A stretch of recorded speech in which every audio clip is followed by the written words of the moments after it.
தேசிய ஜனநாயக கூட்டணியோட பயணிக்கிறதுல நான் உறுதியா இருக்கேன் அப்படின்னு சொல்லி சந்திரபாபு நாயுடு அவர்கள் பேசின விஷயம் இப்ப சமூக வலைத்தளங்கள்ல வைரலா பரவிட்டு இருக்கு.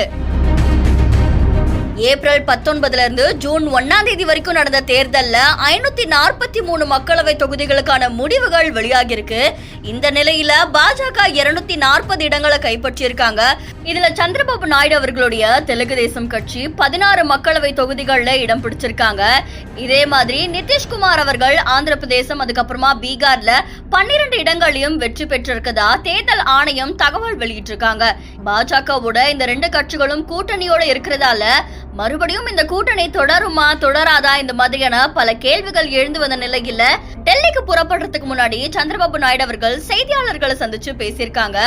என்னுடைய அரசியல் வாழ்க்கையில கடந்த 5 வருட கால ஆட்சிய மாதிரி நான் எப்பவும் பார்த்ததில்லை அப்படின்ற மாதிரி சொல்லியிருந்தாங்க. அதே மாதிரி தேசிய ஜனநாயக கூட்டணியோட நான் பயணிக்கிறதுல உறுதியா இருக்கா அப்படின்ற மாதிரி தெரிவிச்சிருக்காங்க.